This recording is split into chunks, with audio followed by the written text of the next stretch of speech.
Alors, merci à tous d'être là. Alors, on va essayer de faire un cours en parallèle avec la paracha de Nitzavim, mais essayer de parler du mois d'Elul essentiellement. On va essayer de trouver des parallèles entre les deux, des liens entre la paracha de Nitzavim et le fait qu'on va devoir se préparer à Rosh Hashanah, d'accord, Yom Kippourim, mais le mois d'Elul est un mois spécifique. Moi aussi, je me suis marié en Elul. Très bien. Alors, c'est C'est marqué. rien en plus. Hein. En plus, on sait pertinemment que il y a une allusion dans le Shir HaShirim. Ouais, c'est marqué Ani les Dodi, les Dodili. D'accord. Ani et Dodi, ça veut dire quoi Ani et Dodi? Je appartiens à mon bien-aimé, mon bien-aimé m'appartient. Est à moi. Exactement. Khazak. Maintenant, on sait que Lady Di, la princesse d'Angleterre, elle est aussi décédée en Elul. Comment il s'appelait son fiancé? Dodi Al-Fayed. Ani Lady Di. Vedodili. D'accord, rappelez-vous. Comment? Non, mais c'est pour vous rappeler. D'accord? Donc, Annie Lady Di Vedodili. Elle n'a pas vu la fin du tunnel, la pauvre, mais nous, on va essayer, Béat Hashem, de voir la fin du tunnel. Alors, Atem Nitzavim Ayom. Là, il est marqué au début de la paracha de Nitzavim. Atem Nitzavim Ayom. Vous vous tenez aujourd'hui, Kullechem, tous, Lifne Hashem Lokechem. C'est intéressant quand même que la Torah dans Parashat Nitzavim, elle nous prépare à Rosh Hashanah en sachant que on va se trouver tous devant Hachem. Rachechem, Shiftechem, Ziknechem, Justechem, Kolish Israël. En fait, tous les gens vont s'y trouver. Les Rachechem, tous les gens qui sont haut placés, les Shiftechem, les Shotrechem, tous les juges, tous les sages, tout Israël. Donc tes enfants, les femmes et les guérim, les gens convertis ou les étrangers qui se trouvaient en Israël, qui se trouvent au milieu de ton camp, depuis le coupeur de bois jusqu'au puiseur d'eau. Donc toute la population juive, elle doit se trouver là. Pourquoi on doit être présent? Parce qu'on va passer le brit, l'alliance. Hashem Elokecha, ou Be'alato Asher Asa Elokim Koret Imecha Hayom. En fait, on va se lier d'alliance avec Hashem. On est tous concernés par cette alliance. L'alliance, c'est quoi l'alliance? C'est quoi le brit? Ouais. Par exemple, tu t'es marié, ça fait partie des brits. Ouais, le brit, c'est l'alliance qu'on contracte avec son épouse.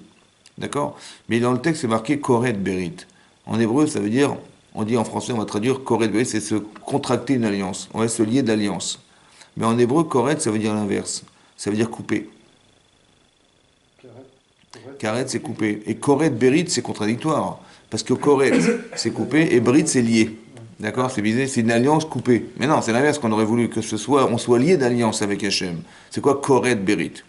Alors on explique qu'en fait, la kritout Brit, c'est un petit peu comme le mariage. C'est-à-dire quoi?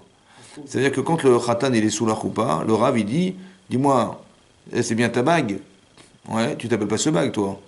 Non, mais c'est bien ta bague. Ok, tu l'as payé content. Avec le sourire.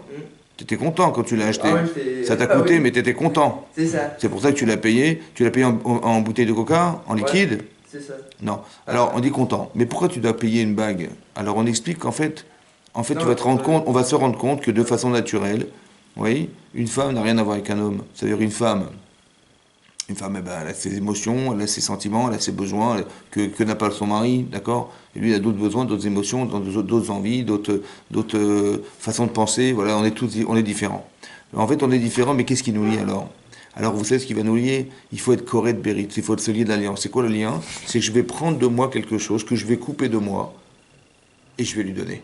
En fait, ce qui fait tampon entre nous deux, c'est ce que je vais correct, ce que je vais couper. On dit, est-ce que tu as payé là-bas? Tu l'as payé de tes propres deniers? Tu l'as payé toi? Avec ton argent? C'est toi qui l'as payé? Pourquoi? Parce que tu vas prendre de toi. Il faut absolument que tu comprennes que tu prends de toi quelque chose. Tu es correct.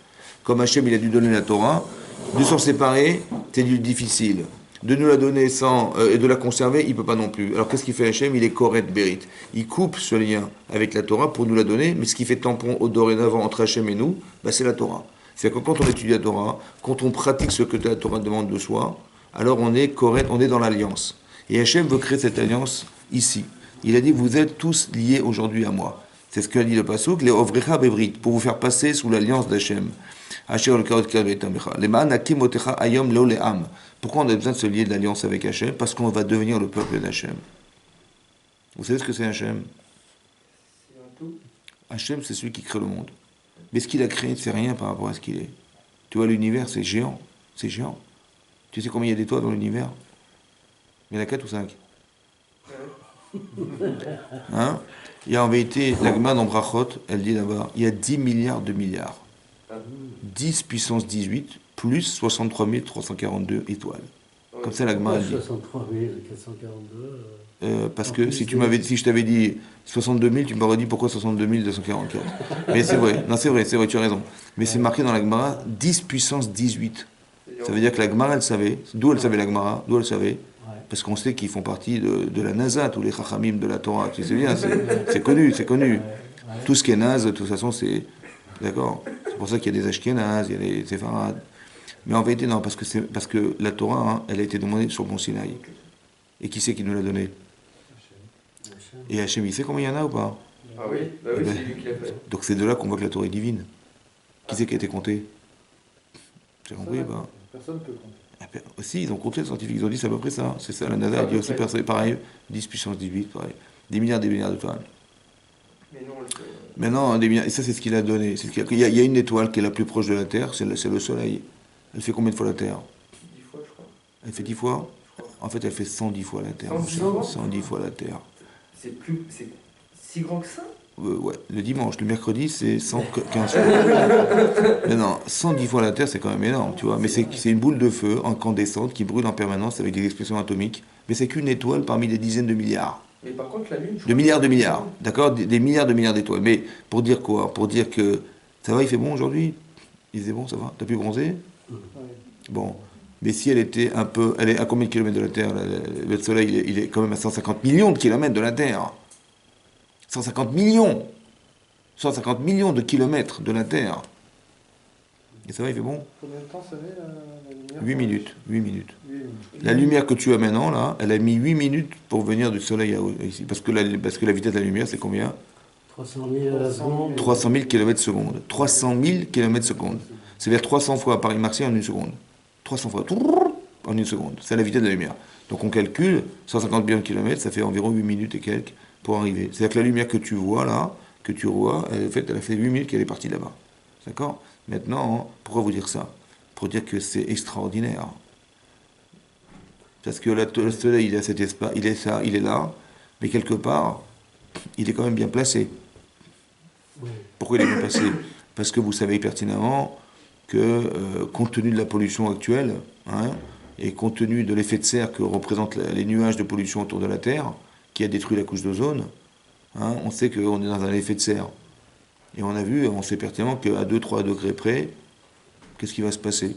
À 2-3 degrés près. Tout brûle. canicule. Non, ça veut dire qu'il y aura la canicule, C'est ça. et que la canicule va faire fondre les pôles, et bientôt dans 20 ans, ils disent que le Miami va être inondé, la flore va se disparaître, la moitié des animaux vont disparaître, etc. etc. D'accord? On sait ou pas?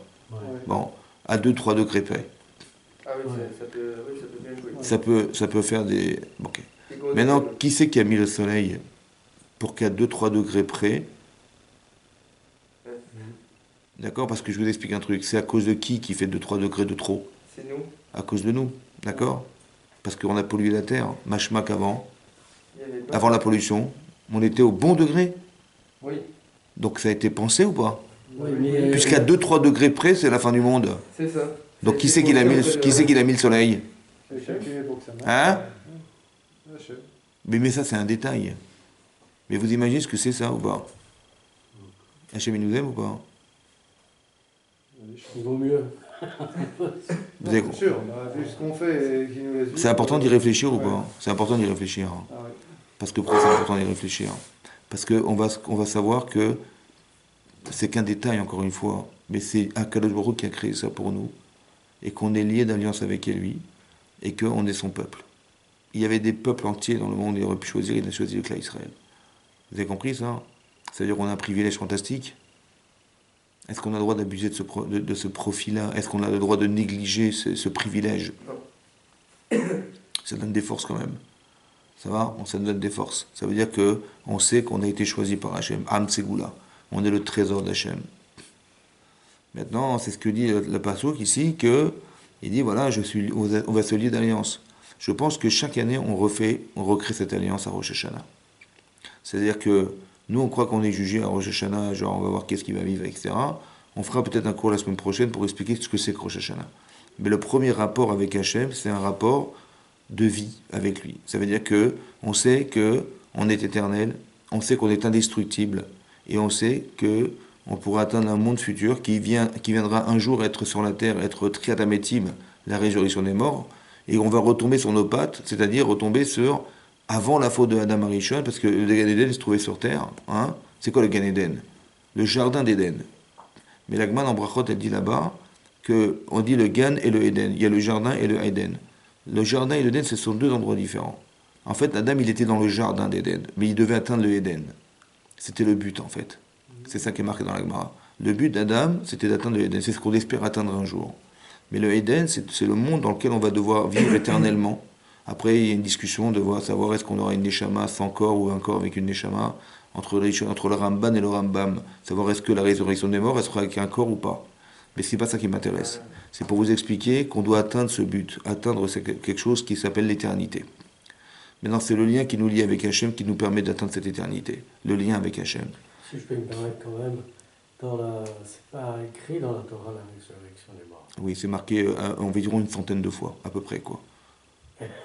D'accord. Vraiment? Bah, regardez, c'est Gemara dans Sanhedrin, dans Père Krelek, là-bas. Dans la Gemara, dans la Loira, pas Non, dans la Gemara, c'est marqué les psukim.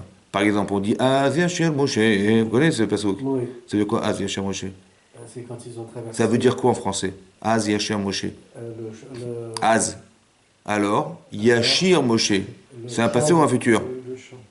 Il chantera, oui. C'est un futur. Comment c'est un futur? Mais non, c'est du passé qu'il fallait dire. Alors, il a chanté, pas il chantera. La Gemara dit de là, on apprend très mitim. C'est un exemple que je vous donne. Pour vous dire qu'un jour, Moshe reviendra, il rechantera la Shira. Et c'est un exemple, parmi plein d'exemples dans le chasse, où on voit qu'il y aura la traite à métime. Mais ça veut dire que c'est bien sûr que ça a été poussé, ça a été marqué dans les Torah, dans le psukim. Maintenant, pourquoi je vous dis ça? Parce que c'est important que vous compreniez que ce qui nous lie à l'éternité, c'est la mitzvah. Comment ça se réfléchit? Alors je vous explique. Est-ce que l'éternité existe? Hein? Ça existe ou pas? Éternité, ça existe? Oui. Ou ça existe où? Après. Dites-moi quelque chose qui est éternel. Rien n'est éternel. Rien. D'accord. Mais non. Moi, je ne suis pas physiquement éternel. Ma conception, elle n'est pas éternelle. Les mitzvot que je vais faire, elles sont concentrées dans un espace-temps. C'est vrai? Vous allez mettre les tefilines le matin, ça prend une seconde de faire la mitzvah. Pourquoi? Parce que la mitzvah, c'est quoi la mitzvah de tefilines? La mitzvah, c'est la niar tefilin. L'ikshor, ou kshartem otam. Ouais, c'est de faire le nœud. Donc vous allez louer les tefilins à vos bras. C'est la mitzvah, elle est faite minatora. Après, le reste, c'est pas minatora.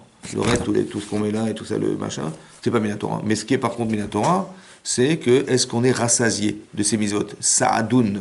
Mais Sa'adoun li bechem, c'est marqué dans le pasuk. Ouais, c'est marqué comme ça. C'est grâce à qui qu'on a été rassasié? Grâce à Avraham. Avraham Sadoun. Sa'adoun. Voilà, c'est très important, vous comprenez, que le chesed, il vient de Avraham, qui nous a rassasié, Avraham Sadoun. Maintenant, pourquoi je vous dis ça? Pour dire que comment on peut conceptualiser l'infini alors que tout ce que nous faisons, c'est une limite dans le temps. Tu habites être fini, tu as pris le temps de secondes. Toi, tu es concentré, ça prend le temps que ça prendra. L'objet que tu utilises, il est aussi limité. Tout est limité. Elle est où l'infini dans la limite de ce que nous faisons? Puisque dans l'espace-temps de ce que tu vis, ça a une limite. Comment tu peux atteindre l'infini en faisant une mitzvah?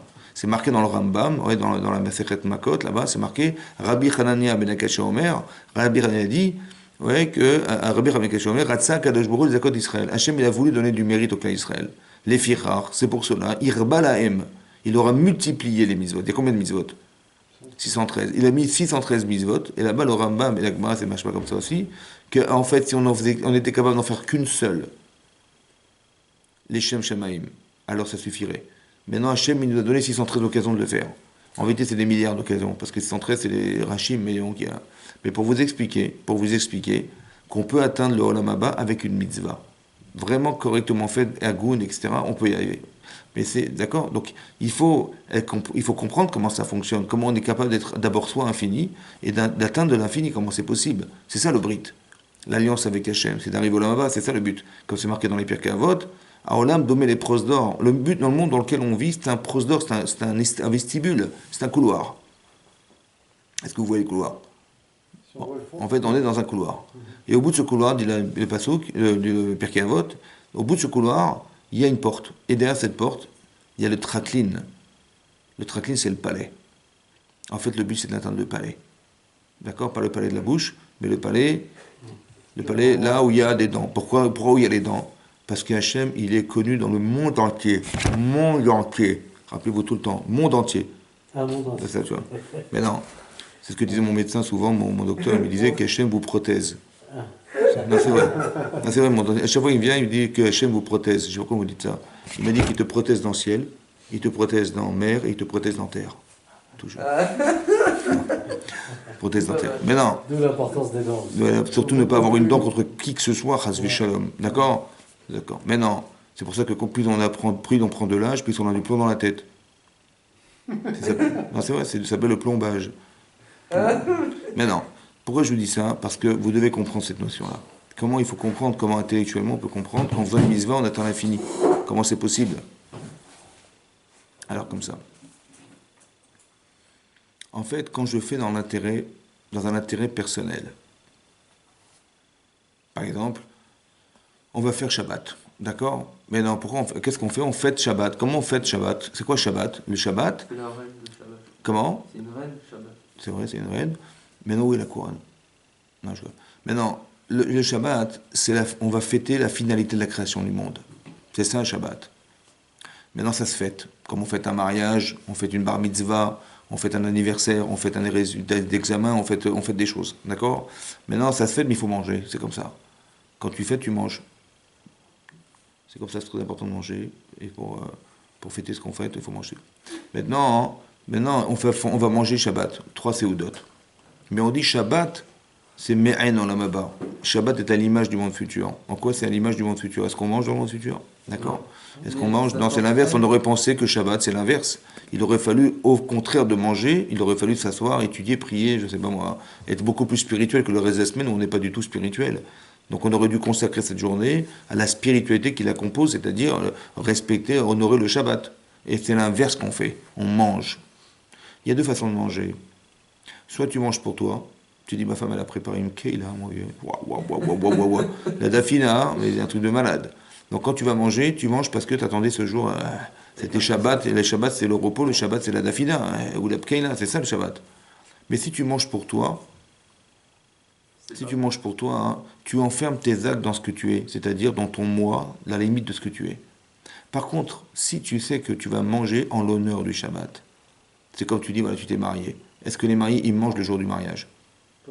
Bon, pas trop. Tu vois, on n'a pas le temps de manger. Mais dis quand même, on a payé le traiteur. D'accord, ça nous a coûté beaucoup d'argent. Alors laissez-moi tranquille. Attendez, je suis arrivé avec ma femme, on va se marier. On s'est marié, Baruch Hashem, on vous a invité Mais quand même, laissez-nous tranquille, allez danser, laissez-nous manger. Non, on n'a pas le temps de manger. Ça veut dire qu'en fait, à quoi ça sert le repas? Le repas est la proportionnelle de l'estime qu'on a de l'idée du mariage. Vous comprenez? C'est-à-dire qu'un anniversaire, ça se fête, mais c'est un petit gâteau. Une brit mila, c'est un peu plus grand. Une bar mitzvah, c'est un peu plus grand. Et un mariage, c'est encore plus grand. Mais pourquoi c'est la proportionnelle? La Séouda, elle se calque à la proportionnelle de l'événement. Pourquoi? Parce que plus c'est important, plus...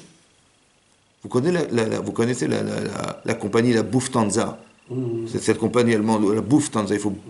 Bon, c'est ça, la Bouftanza. Tu connais pas? Non, je connais pas. La Bouftanza, voilà. Ah, Bouftanza. Voilà, t'as compris? Maintenant, c'est très important que tu comprennes que plus l'événement est important, plus il est précieux, plus il est honorable, et plus la séouda est grande. Mais pourquoi tu manges? Pour toi? Ou en l'honneur de ce que tu vas fêter? En l'honneur de ce que tu fêtes. Tu sais ce que c'est que ce mécanisme-là? C'est d'utiliser la matière et ce que tu es au service de quelque chose. Elle est où la limite? Il n'y a plus de limite. Quand tu fais quelque chose pour toi, ça s'arrête à toi. C'est ça. Les Shem Shamaim, au nom du ciel. Ça veut dire que tu vas le faire au nom de la chose qu'elle représente. Mais il faut que tu sois lié à Hachem pour le comprendre. Que quand tu vas faire quelque chose, tu ne vas pas le faire parce que il faut faire la mitzvah, simplement parce qu'il faut faire une mitzvah. C'est que tu te lies avec Hachem dans la mitzvah. La mitzvah, d'accord? Donc c'est ça que j'explique. Quand je fais une mitzvah, Hachem m'a dit, voilà, de cette manière tu atteins le monde futur. C'est ça l'alliance. Tu vas faire une mitzvah, les Shem Shamaim. Tu vas utiliser toute ta personne au service de... Alors des fois c'est un sacrifice personnel au détriment d'eux, parce que j'ai un intérêt, c'est de soulager Hachem. Je sais que je vais faire. Voilà. C'est comme un peu nos parents. Ouais, ma question que je devrais me poser, c'est... Je vais honorer mon père et ma mère. Mais c'est quoi honorer son père et sa mère? C'est de me demander, mais qu'est-ce qui pourrait les rendre fiers de moi? Ça va? Qu'est-ce qui pourrait faire que mes parents ils soient honorés par ma personne, parce que je vais représenter, parce que je vais faire? Ah ben la question, la même question que je vais me poser avec Hachem. Qu'est-ce qu'Hachem il attend de moi? Qu'est-ce qui pourrait l'honorer? Parce que, en vérité, je suis tellement redevable. Tout ce qu'on a, ça vient d'Hachem. Tout ce que vous avez vient d'Hachem. Tout ce que vous êtes vient d'Hachem. Tout ce qui existe a été créé par Hachem. Combien on lui doit? On lui doit tout, vous comprenez ou pas? Mais quand on se sent redevable de tout devoir, la moindre des choses, c'est d'honorer celui qui nous a tout donné. On est d'accord? Donc on est capable de le projeter sur ses parents. C'est pour ça qu'on est redevable de reconnaître le bien que nos parents nous ont fait. Donc on est redevable de Kibud Avayim, d'honorer nos parents. Mais si je dois honorer mes parents, a fortiori, je vais honorer Hachem.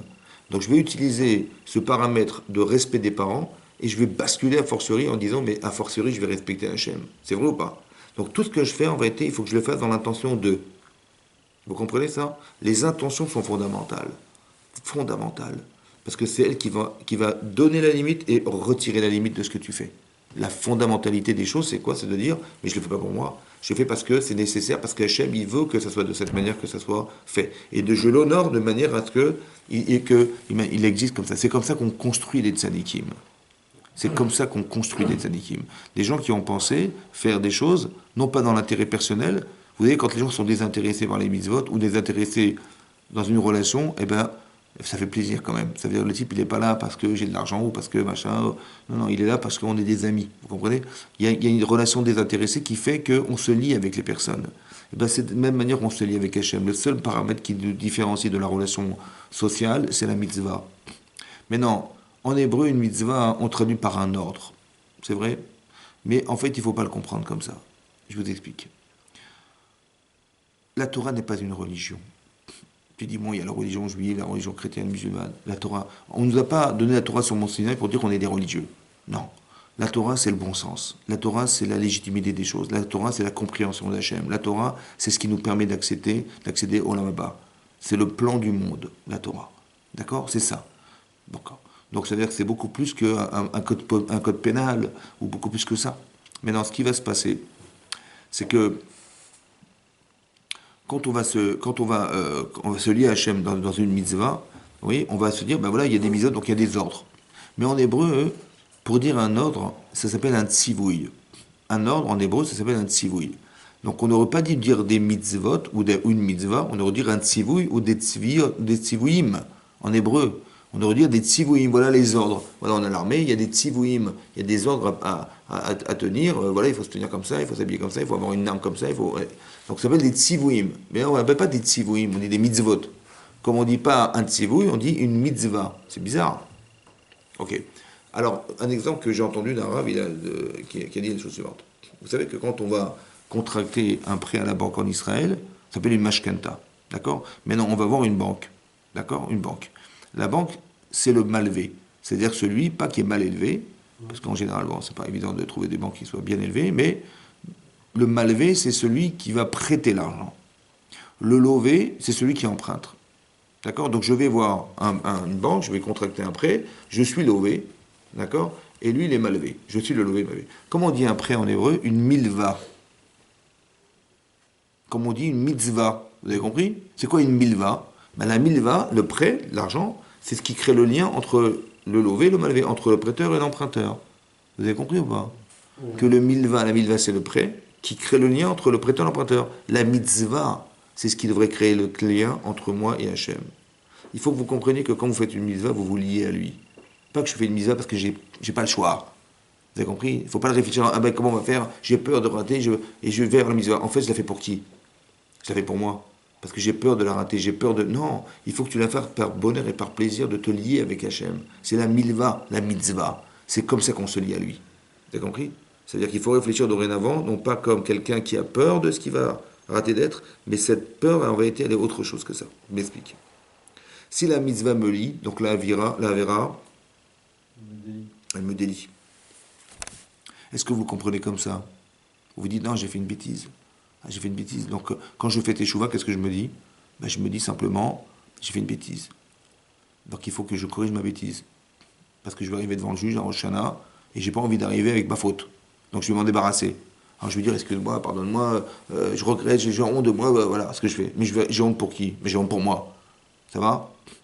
C'est comme ça qu'on fait teshuva ou pas? C'est pas chaud. Comment on fait? À quoi elle sert la teshuva? La teshuva, c'est de... Revenir vers Dieu. Comment tu reviens vers Dieu, toi? Déjà en avouant. Bien sûr, mais c'est pas ça ma question. Ah, Est-ce que tu reviens vers Dieu parce que quand tu vas te représenter devant lui, bah, tu seras propre, tu n'as rien à te reprocher, Baruch Hashem, tout va bien, tu vois, je dis voilà, j'arrive, tu vois, je suis propre, tu vois, je me suis excusé, je me suis dit, voilà, comme j'arrive, ça va, tout est bon, ça va ou pas? C'est ça la tchouva? non, non. C'est quoi la tchouva? C'est un combat. Hein? C'est un combat de parcours. Oui, je lui ai dit, je vais pas recommencer, c'est bon, voilà, je suis propre, ça va, je recommence plutôt, ça va? Ah, d'accord. C'est ça la tchouva? Maintenant. C'est quoi la tchouva alors? C'est un retour. Bah voilà, je suis retourné, voilà, je suis retourné. Ah oui. J'ai dans dit, ce voilà, je cas-là, m'excuse, oui. bah, pardon, excuse-moi. C'est ça ou pas? Bah oui, dans ces cas-là, dans ce sens-là, là oui. Très bien. Par exemple, quelqu'un qui se dispute avec sa femme. D'accord? Malheureusement, il s'est disputé avec elle et ils se sont mais vraiment disputés. Elle s'est sauvée de chez lui. D'accord? Elle part en courant, elle part avec eux, il dit mais où tu vas, où tu vas? Elle dit j'en ai marre. Bon, elle court chez ses parents, elle ouvre la porte, elle sort en pleurant, elle rentre. Et lui, il la suit, il arrive chez ses beaux-parents, il dit qu'est-ce qui se passe? Il dit mais qu'est-ce qui se passe avec ma fille? Mais qu'est-ce que vous avez fait avec elle et tout?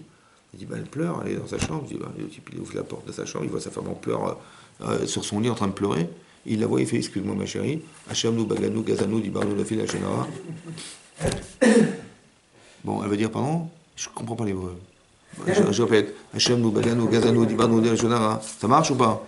Ça va, il s'est bien réconcilié avec elle, ça va, elle est contente? Non, je comprends pas. Non, non plus. Mais nous, qu'est-ce qu'on fait, nous?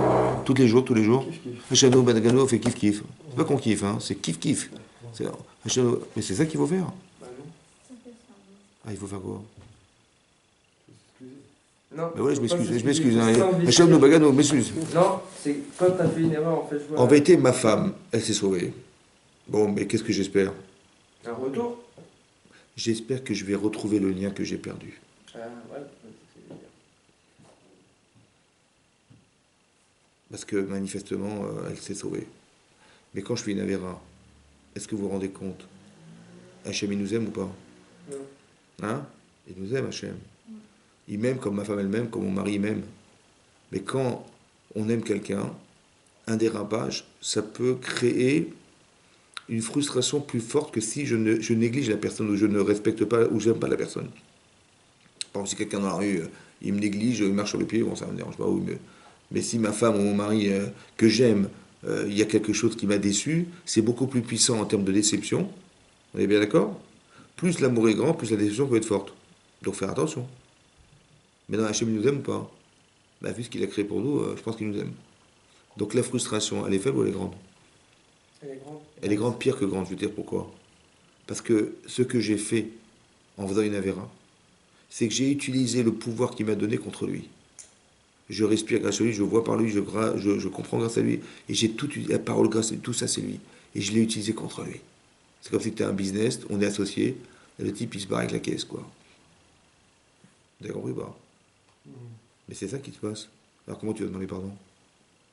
Tu vas dire, j'ai nous, mais non, ça marche pas. Ma femme qui lui fait ça, elle me dit, tu te fous de ma tête. Elle dit, mais elle est où la sincérité? D'accord? Donc j'ai envie de retrouver, il faut que je arrive à la convaincre que finalement c'était une erreur, excuse-moi, c'est un accident, j'ai dérapé. Vous avez compris ce qui se passe? Mais c'est avec Hachem, c'est pareil. On ne peut pas faire tchouva en pensant que voilà, j'ai fait Kippour, j'ai fait Rosh Hashanah, j'ai fait la lacha. Voilà, j'ai fait ce qui est marqué. Maintenant, Dieu, il va me reprocher, j'ai fait ce qui est marqué, j'ai fait le religieux. Voilà, j'ai fait ce qu'il faut. Mais c'est pas ça la Torah. C'est vivre. Tu vis la chose. Qui aime chayenu, ve'orechemenu. La Torah, c'est notre vie et la longévité de notre vie. Il faut que ce soit vivant. Pour que tu retrouves le lien avec Hachem, la mitzvah. Vous avez compris? La mitzvah, c'est le lien. Hachem, il veut qu'une chose, c'est qu'on te retrouve. Combien on mérite de se retrouver, ça mérite l'éternité. Ça. Il faut qu'Hachem il soit présent. Tu comprends? Quand tu fais une mitzvah, tu as la hirat shamaim, la conscience que tu le fais avec Hachem. Par exemple, quand tu travailles. Quelqu'un, une fois, je lui ai posé la question, je lui ai dit, pourquoi tu travailles? Il dit, pourquoi je travaille? Pourquoi je travaille? Attendez, mais j'ai des frais, monsieur. J'ai mon loyer à payer, j'ai ma femme... écoute, d'accord, mais j'ai mes enfants, voilà, il faut de l'argent. Donc je travaille, en fait, pour payer mon loyer, pour payer les frais quotidiens, c'est comme ça. Oui ou non? Évidemment. Je lui dis, pourquoi tu réfléchis dette? Je dis, je travaille parce qu'il faut que je paye tous les frais qu'on a toute l'année, tous les mois, voilà. Il y a des frais. Et j'ai peur, les frais, il faut les combler, donc il faut que je travaille pour combler les frais. Mais pourquoi tu réfléchis dette? Tu réfléchis que tu payes, tu travailles pour payer des dettes. Pourquoi tu dis pas, attends, est-ce que ma femme et mes enfants, ils ont besoin d'un foyer? Oui. Bon. Est-ce qu'ils ont besoin de se nourrir? Oui. Est-ce qu'ils ont besoin d'apprendre un métier? Ben oui. Est-ce qu'ils ont besoin d'apprendre la Torah? Ben oui. Ce sont des mitzvot, ça. Pourquoi tu réfléchis pas que tu travailles pour que chaque seconde, chaque instant que tes enfants vont à l'école, c'est pour les former pour leur avenir. Chaque seconde qu'ils passent à l'école, c'est pour les former à ce qu'ils étudient la Torah pour leur avenir. C'est une mitzvah qui t'incombe, ça, en tant que père. Qu'ils aient un foyer, ça s'incombe en tant que père. Pourquoi tu réfléchis pas mitzvah plutôt que de réfléchir dette? La différence, c'est quoi? C'est que quand tu auras payé ton loyer, tu auras fait la mitzvah d'avoir payé ton loyer. Quand tu auras payé la scolarité, tu auras fait la mitzvah d'avoir payé la scolarité. C'est vrai. Mais c'est dommage, parce que si tu avais pensé depuis le départ mitzvah, tu dis, mais moi je travaille pour la mitzvah de permettre à mes enfants d'avoir un métier, je fais ça pour que mes enfants ils puissent aller étudier à la yeshiva, je fais ça pour que mes enfants... Voilà, c'est ça que je fais. Mais chaque seconde que tu travailles, puisque c'est dans l'intention de permettre que la mitzvah se fasse, tu fais des mitzvahs à chaque seconde de ta vie. T'es médecin. Donc tu me dis, pourquoi tu fais médecine? Je fais médecine parce que ça gagne bien. C'est vrai. Et je fais des métiers parce que ça gagne bien ma vie. J'ai compris, mais c'est dommage parce que tu pourrais, chaque fois que tu vois quelqu'un qui vient te voir, il est malade, tu peux le soulager, tu fais des mitzvot. Pourquoi tu ne refais pas la mitzvah? Et à travers la mitzvah, tu gagnes ta vie. Mais pourquoi tu vis quelque chose qui est axé essentiellement sur ce que tu gagnes?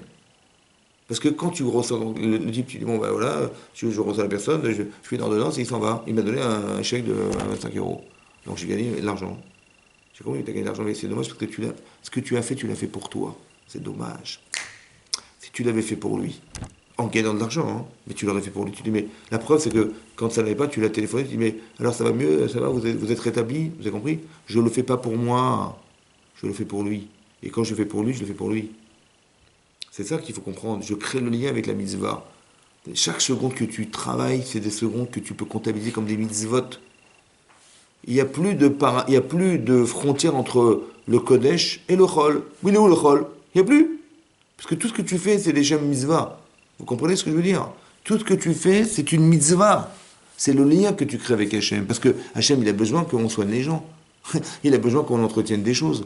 Il a besoin que la société soit société, parce que sinon, comment on pourrait vivre sans ce que nous avons aujourd'hui? Est-ce que ce ne sont pas des mitzvot? Est-ce que vous auriez préféré vivre par terre dans une tente sur le sol mouillé, ou d'avoir un endroit éclairé avec des trucs? Ben évidemment que c'est des mitzvot tout ça. Et qu'est-ce que tu crois? Ça va?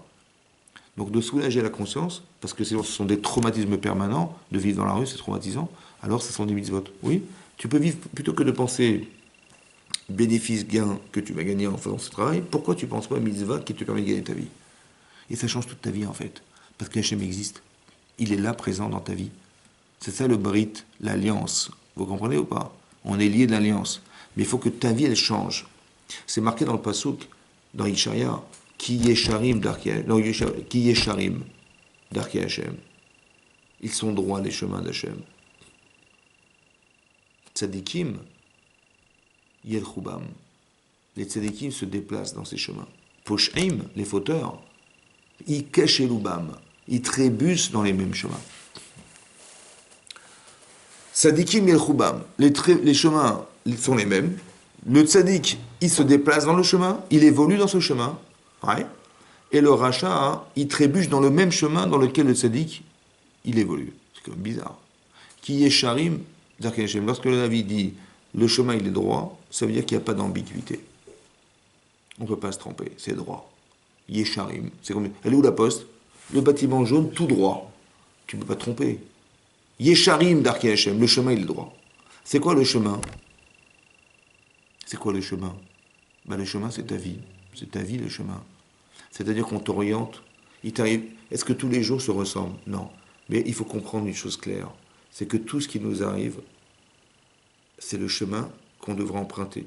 Le problème, c'est que il est des fois droit, mais des fois je ne le vois pas droit.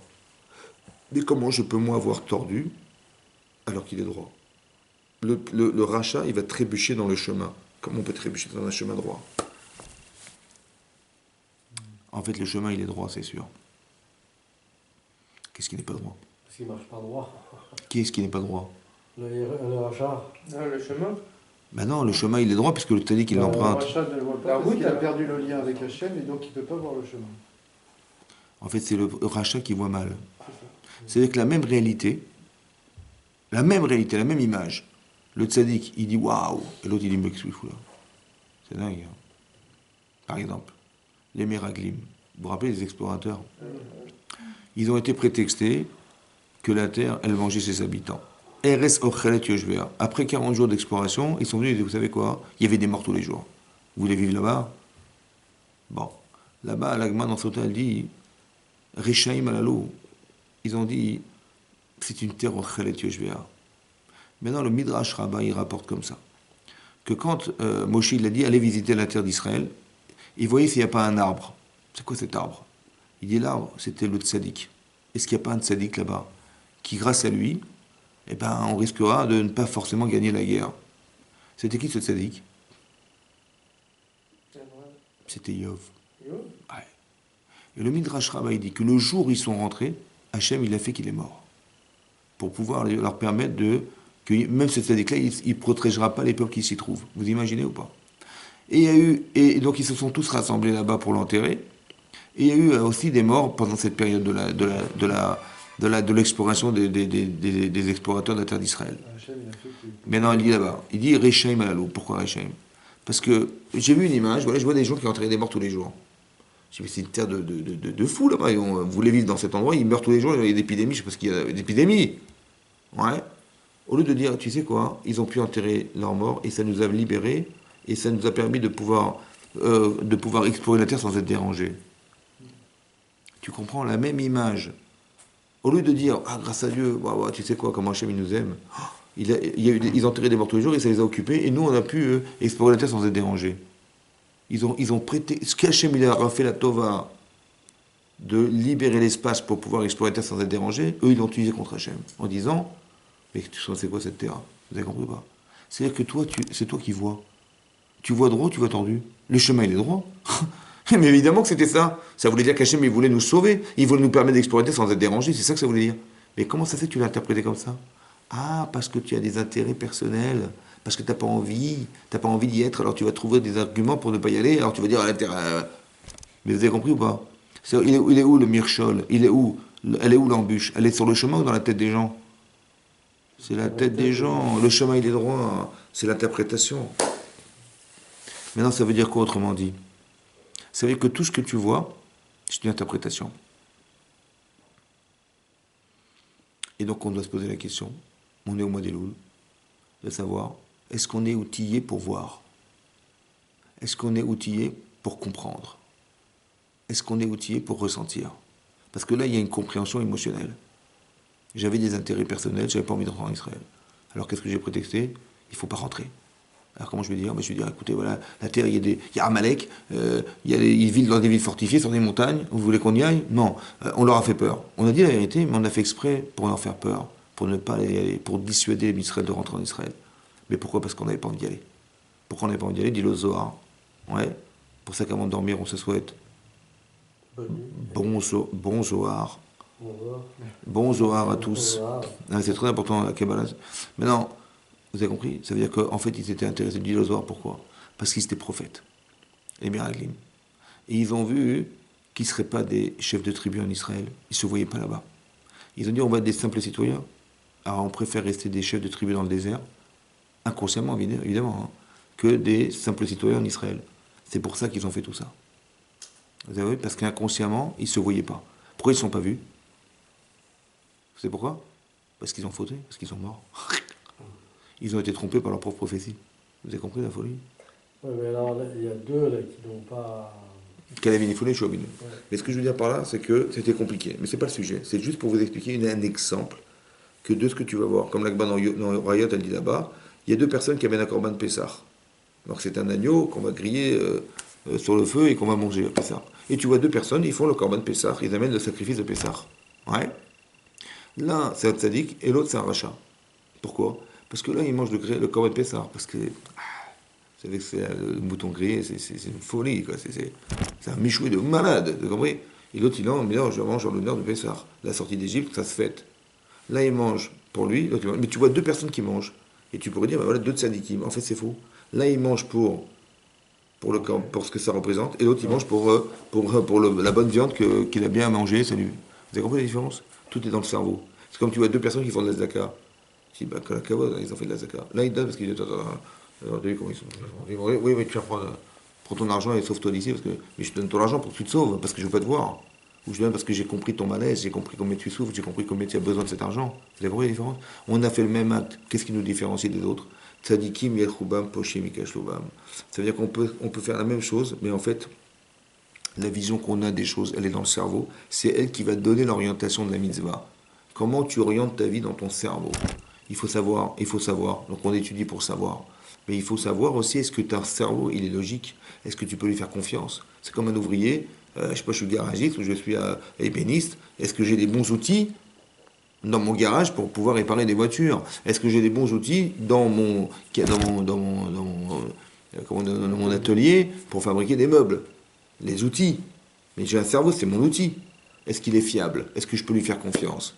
Quand je vois quelque chose, je comprends quelque chose, est-ce que l'analyse que j'en fais, elle est juste? J'en sais rien. Mais il faut être sûr. Il faut que ce soit logique. Combien d'erreurs on fait parce qu'on n'est pas logique? Combien d'erreurs on fait parce qu'on est distrait? Combien d'erreurs on fait parce que on est subordonné au désir? Et mon cerveau, il va essayer de réaliser ce désir, mais est-ce que le désir est juste? Est-ce que j'ai le droit d'être subordonné à mes désirs? C'est un problème, vous avez compris pas? Donc toute l'attitude qu'on peut avoir, elle est subordonnée à tout ce que nous sommes. Donc en élo, on doit réfléchir, est-ce qu'on est vraiment outillé pour pouvoir bien comprendre? Je vais lire un texte, je vais comprendre, qu'est-ce que je vais comprendre? Tu vas vivre une expérience dans ta vie, comment tu vas la vivre? Le chemin qui est droit, c'est le chemin qu'Hachem, dans lequel il t'a dirigé. Tous les jours, il se passe quelque chose. Est-ce que tu comprends que ça a été réfléchi? D'accord? Ça a été réfléchi. Mais dans quel but? Parce qu'Hachem, il te connaît par cœur. Et tu devrais te connaître par cœur. Ani les dodi. Ani les dodi, c'est quoi Ani? C'est moi. Est-ce que tu sais qui tu es?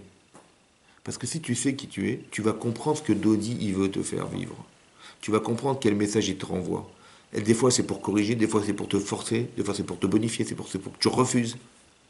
Tu arrives devant la mer Rouge, qu'est-ce que tu fais? Tu dis, ah, Mektoub, voilà, c'est Mektoub, on va tous mourir. Ouais, Mektoub. Je dis, non, on a fait exprès pour que tu dises non, et tu cries vers Hachem. Vous avez compris? C'est-à-dire que tu n'es pas obligé de tout accepter. Des fois, il faut refuser. On va faire une avéra. Tu dis, mais non, je veux pas. Mais ça a été fait exprès pour que tu te renforces dans tes convictions personnelles. Parce que qu'est-ce qui peut t'empêcher de la faire? Ben, c'est le respect que tu as d'Hachem. C'est l'honneur que tu as de respecter Hachem. C'est aussi de respecter la vie, c'est de ne pas perdre ton là-bas. C'est ça que tu as peur. D'accord? Mais on l'a fait exprès pour que tes convictions, tu as étudié la Torah, tu as des convictions, elles se renforcent par ton choix. Comment tu te muscles? Ben, tu prends du poids et tu te soulèves. Mais tu vas contre-courant de la pesanteur. Et c'est comme ça que tu vas te muscler. Ben, quand tu refuses une avéra, tu te muscles. Tu muscles tes convictions, parce que tu vas contre une volonté qui est de transgresser la Torah, mais je ne veux pas, moi. Et donc, au départ, je ne voulais pas parce que je savais, mais non, je ne voulais pas, j'ai mis toute mon énergie pour refuser. Mais c'est comme ça qu'on muscle. Ton Yitzeratov, il ne va pas se muscler tout seul, il faut que tu aies des convictions. Et ça va te permettre de refuser, ou bien d'accepter. Tu dis, mais il faut te lever le matin, c'est non, non, je suis fatigué. Mais quand tu es convaincu de l'importance que ça peut avoir, mais tu t'aimes.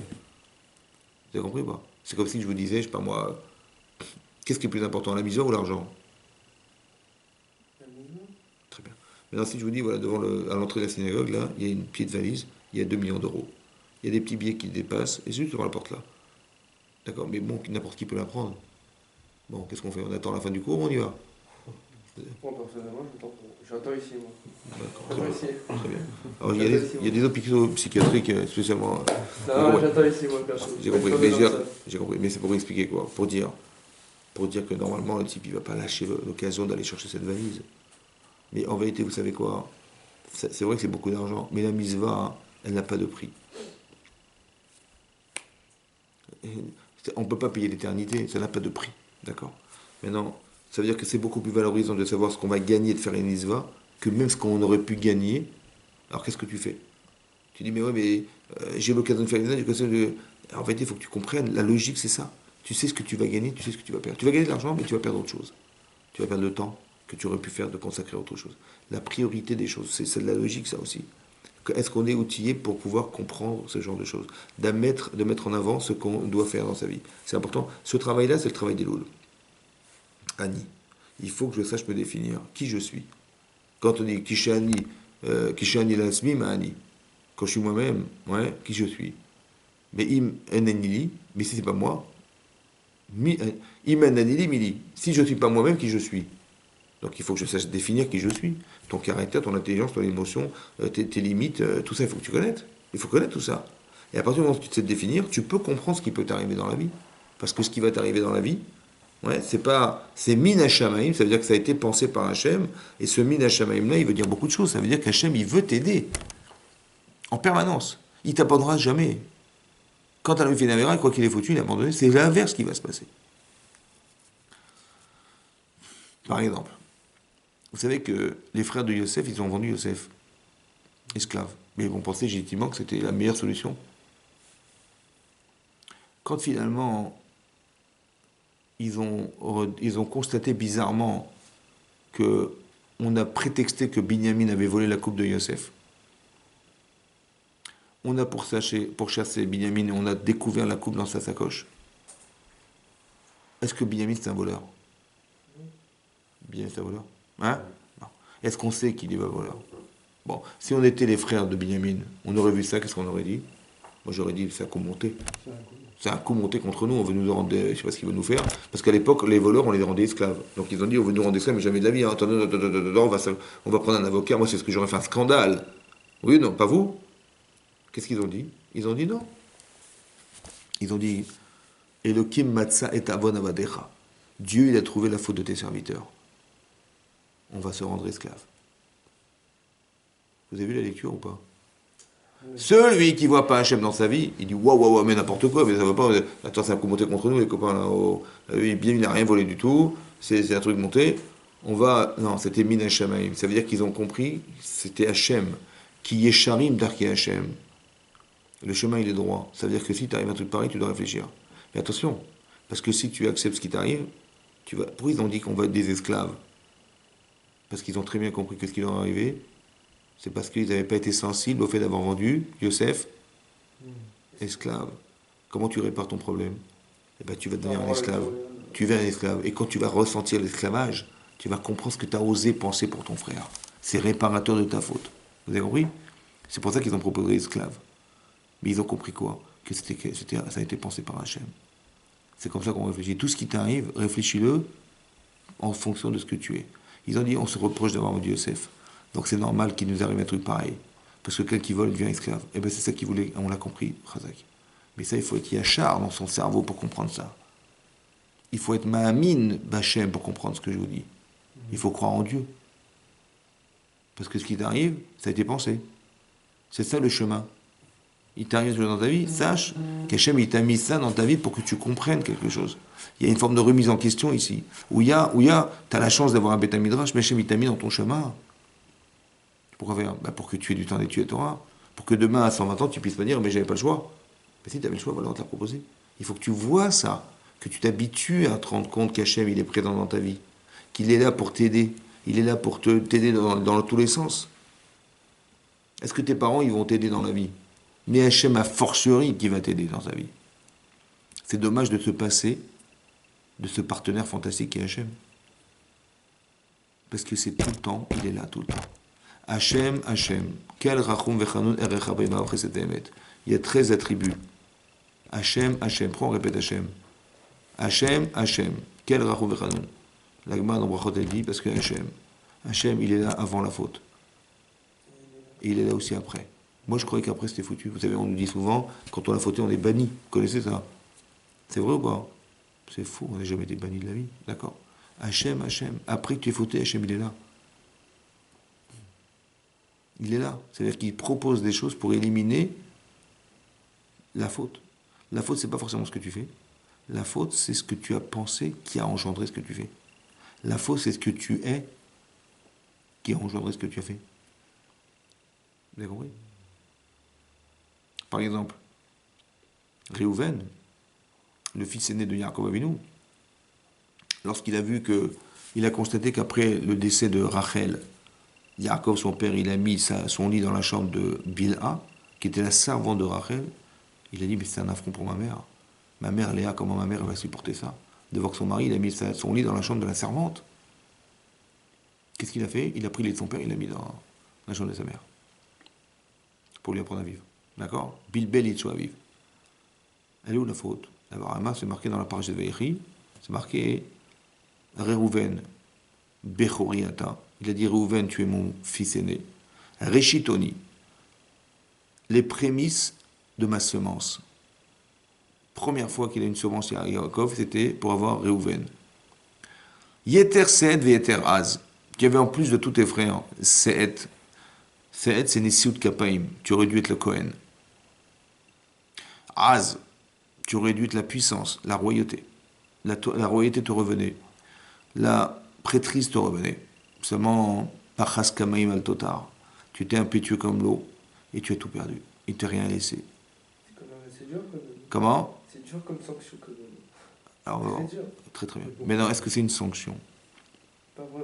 Oui. Dis non, dis non. Non. Très très bien, super. Non, c'est bien. C'est bien que on soit d'accord tous les deux que c'est pas une sanction. Pourquoi c'est pas une sanction? Parce que nous, on a cru que la faute, c'est quoi? Parce que Bilbel, il soit là. Qu'est-ce qu'il a fait? Il a déplacé les de son père. D'accord? La faute, elle est répertoriée dans quoi? Le fait qu'il ait pris, il a pas respecté son père. D'accord? Il a été frustré pour sa mère, mais pas respectueux de son père. D'accord? Parce qu'il a pris le lit de son père de quoi Ismaël. D'accord? Mais à part ça, donc il a pas respecté son père, il a déplacé la couche dans laquelle la Shrina résidait. La Shrina, elle a résidé sur le lit de Yaakov. Donc il a pris son lit, il a déplacé la Shrina, la présence divine, sans s'en rendre compte. Maintenant, c'est grave ou pas? C'est très grave. Oui, là, c'est Très très grave. Elle est où la faute? Donc elle est dans le déplacement du lit. C'est ça la faute? Oui ou non? En vérité, non. La faute, elle est dans l'impétuosité. Quelqu'un qui est impétueux, c'est-à-dire qu'il ne réfléchit pas, il fait sans réfléchir. Il aurait dû venir en parler. C'est ça son problème. Parce qu'il va dire, ouais, je fais tchouva, je ne déplacerai plus le nom de mon père. C'est terminé. J'ai compris, mais c'est impétueux. Aujourd'hui, c'est ton père, demain, c'est tes employés, demain, c'est ton employé, demain, c'est le banquier, demain, c'est je sais pas quoi. L'impétuosité. C'est là qu'elle est cachée, la faute. Elle n'est pas cachée dans ce qu'il a fait. Ce qu'il a fait n'est que la conséquence de son impétuosité. Vous comprenez ou pas? Donc quand tu fais tchouva, c'est sur quoi que tu fais? Sur ce que tu as fait, évidemment, tu dois regretter ce que tu as fait, évidemment. Mais en vérité, le problème, il n'est pas là. Il est dans ce défaut de caractère d'être impétueux, ou d'être coléreux, ou d'être radin, ou d'être machin. Vous avez compris ou pas? C'est ça qu'il faut faire teshuva. C'est-à-dire qu'il faut changer quelque chose qui est de l'ordre de ce qui est à l'origine de mes problèmes.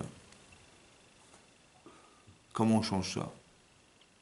C'est dur, hein? J'avais posé la question. Par exemple, il a manqué de respecter son père. C'est vrai ou pas? Donc, il y avait sa mère et il y avait son père. Il a fait quel choix, lui? Le choix de sa mère. Il a fait le choix de sa mère au détriment de son père. Mais s'il avait respecté son père, est-ce qu'il aurait s'il avait respecté son père, comment il aurait dû réagir? En disant, papa, je te respecte, mais je ne comprends pas ce que tu as fait. Il aurait expliqué, voilà. Tu vois? Mais il a pris l'initiative sans lui demander. Donc, quelque part, cette impétuosité le trompe, et aussi le fait de ne pas respecter suffisamment son père l'empêche de lui poser la question. Ah, il faut respecter. Comment on respecte son père? Comment on fait pour respecter son père? Alors on fait comme ça. Il faut que tu me parles de ton père. C'est qui ton père? Mon père. Mon père, c'est mon confident. Mon père, c'est celui qui... J'ai un problème, il est là. Mon père, comment vous dire, il m'a toujours éduqué. C'est toujours lui qui m'a payé ma scolarité.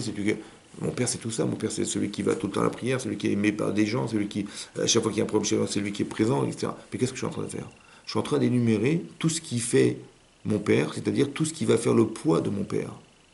Il pèse mon père dans ma conscience parce que j'ai trouvé tous ces éléments. En hébreu, le kavod, c'est l'honneur, mais kaved, ça veut dire lourd. Il faut que je mette du poids dans le respect que j'ai. Donc je suis obligé de trouver des arguments qui vont faire que mon père, il a du poids dans ma conscience. Mais plus il a du poids, moins je peux trahir ce que je représente chez moi comme étant le respect de mon père. Vous êtes d'accord ou pas? C'est ça la mitzvah d'honorer ton père. Parce que s'il n'a pas beaucoup de kavod, s'il n'y a pas beaucoup de poids, tu ne vas pas beaucoup le respecter. Donc cherche. La mitzvah, c'est d'aller chercher des arguments, des paramètres qui vont alimenter le respect. Il est respectable pour ça. Donc tu mets du poids dans ton père. Et c'est ça qui va te permettre de pouvoir le respecter physiquement. Manifestement, ça ne suffisait pas. C'est pour ça que le jour de la vente de Yosef, il n'était pas présent, Yehouven. Pourquoi? La Rachid l'amène parce qu'il faisait kibbutz même. À tour de rôle, ils avaient respecté leurs parents. Et là, c'est l'occasion de faire teshuva. Comment tu fais teshuva? Tu vas combler physiquement, en respectant ton papa, d'aller le servir, etc., de ce qui t'a manqué au départ. Donc, ce rôle comportemental qui est d'aller respecter ton père physiquement, va nourrir chez toi cette conscience de respecter ton père, et donc dorénavant, tu seras plus impétueux. Ou bien si tu l'es, ça sera comblé par, ou ça sera repoussé parce que tu ne peux pas ne pas respecter ton père. Tu comprends pas? Par exemple, si tu es nerveux, il y a des gens qui sont nerveux, caractériels, ouais, ils s'énervent surtout. Bon. Maintenant, j'ai dit, ok, maintenant imagine-toi, hein, ta grand-mère, elle t'a mis hors de toi. Bon, mais tu l'aimes ta grand-mère. Elle est gentille, ok. Et il t'a tellement énervé, tu lui as mis une baffe. Wow, wow, wow, wow, wow, wow, wow, wow. Tu vas regretter ou pas? Ou alors, elle t'a tellement énervé, mais tu dis, mon mamie, quand même, tu vas te calmer. Mais comment ça va te calmer? Ta secrétaire, tu vas l'envoyer balader. Parce qu'elle a raté je lui ai demandé de faire un contrat rempli, machin, et puis elle a tout fait n'importe quoi, et tu vas t'arrêter le contrat à cause d'elle. Bon, si tu t'énerves, tu vas t'énerver contre elle. Mais est-ce que tu vas t'énerver si c'est ta grand-mère? Non. Mais qu'est-ce qui se passe? Pourtant, tu es un caractériel, toi, Vous savez pourquoi? Parce que ça, je respecte et je passe pas. Parce que le respect permet de refouler la colère. Parce que je ne peux pas m'énerver contre elle, c'est pas possible. Mais manifestement, ce que je ne sais pas faire, c'est que je ne sais pas trouver du kavod chez les gens. Je ne sais pas trouver ce qui est respectable chez eux. Vous comprenez ce que je veux dire? C'est très important ce que je veux dire aujourd'hui. C'est-à-dire qu'on est en train de faire une avodat Hashem cohérente. Elle est psychologiquement acceptable. C'est ça la avodat Hashem. C'est que ça la Torah, vous comprenez? C'est de comprendre, il y a des poids et des mesures, il y a de la compréhension de la vie. On peut faire des erreurs parce qu'on n'est pas outillé pour comprendre, ou bien on a des mauvaises midotes. Et c'est ça qui fait que malheureusement on traduit mal l'existence. Ou bien il m'arrive un truc et je le refoule parce que j'en veux pas et que j'ai pas compris que derrière il y a un message d'Hachem. C'est ça l'alliance, c'est ça le Brit. Hachem il nous a dit aujourd'hui Atem Nisavi Mayom. On est tous présents là, vous êtes tous là. C'est pour vous enseigner ça que je voulais vous dire. Je voulais vous dire que j'existe. Je voulais vous dire que je suis avec vous. Je voulais vous dire que tout ce qui vous arrive ça a été pensé. Je voulais vous dire que je suis partenaire avec vos difficultés et vos réussites. Ça va? Et donc si vous faites des misotes, je vais vous faire réussir tout ce qu'il faut. Et si vous ne faites pas, je serai derrière aussi pour vous aider en vous corrigeant quelque part. Parce que ce qui nous arrive des fois c'est dur. Mais pourquoi c'est dur? Parce qu'on est têtu, parce qu'on est bête, parce que alors on est obligé de nous faire peur. En disant, c'est comme tu vois la police, bah, tu fais attention. Ouais. Bah, les clalottes, elles sont là pour dire fais gaffe. Mais simplement le fait d'avoir peur, ça suffit. C'est ça qui est marqué dans la paracha de Nitzavim. Que quand les Israël, pourquoi on a juxtaposé la paracha de Nitzavim avec la paracha de Kitavo, qui rappelle toutes les clalotes, les 49 clalotes qui avaient des malédictions qu'il y avait dans la Torah. Ils ont dit pourquoi? Pour dire que les Israël, ils ont dit mais quand on a lu ça, qu'est-ce qu'on va devenir? C'est impossible de faire les mitzvot. Le moindre écart, tu vas devenir les pires malédictions qui existent, elles sont marquées là-bas. Alors Hachem, Moshe leur dit non, vous inquiétez pas. Si vous avez eu peur, c'est ce qu'Hachem voulait. Seulement que tu le saches, ça suffit. Chazve Shalom, si tu t'entêtes, ça peut arriver. Mais c'est simplement si tu sais que ça peut arriver, déjà ça te calme. D'accord? Si un type il sait qu'il fait tel délit, il va aller en prison, ça suffisait de créer la prison juste pour ça, pour qu'il ait peur d'y aller et donc il va se calmer. C'est juste pour ça qu'il y a marqué les Shalom. Pas pour Chazve Shalom réaliser, seulement si le type il va braquer une banque, il va aller en prison, c'est certain. Mais la prison, elle est aussi là pour dissuader les personnes de faire des cambriolages, de faire des hold-up, de magouiller, de faire des trafics. Vous comprenez ça? Simplement le fait qu'on le sache, déjà c'est éducatif. C'est ça qu'Hachem voulait dans les clalotes. Pas Chaz Vesham me les donner, mais qu'on ait peur de. Et c'est ça que fait les Issourim. Les souffrances, elles permettent de concentrer la personne dans l'essentiel. Vous comprenez? Parce qu'on pourrait faire n'importe quoi, on dit non, fais gaffe. C'est comme avant le mariage, après le mariage. Avant le mariage, on vit sa vie.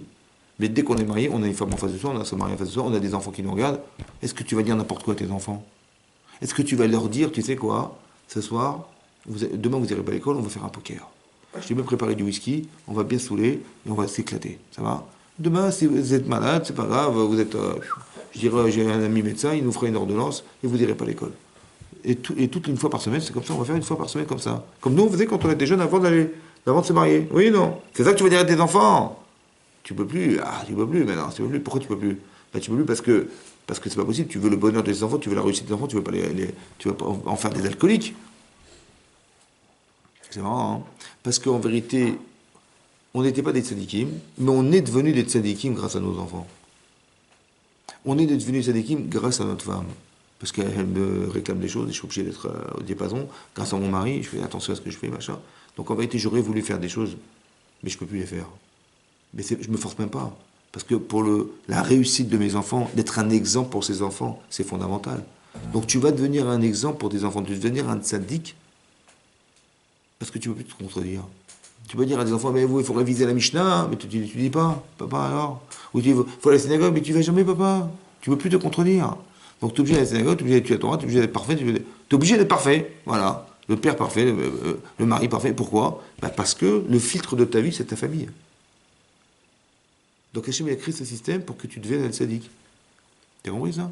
Mais ça a été pensé, ça. C'est ça l'alliance avec Hachem. Voilà. Alors ce qu'on se souhaite, c'est que le mois des Loul, c'est un mois de réflexion, d'introspection et de perfection de soi. Voilà. D'essayer de tendre vers quelque chose qui nous amène à vivre.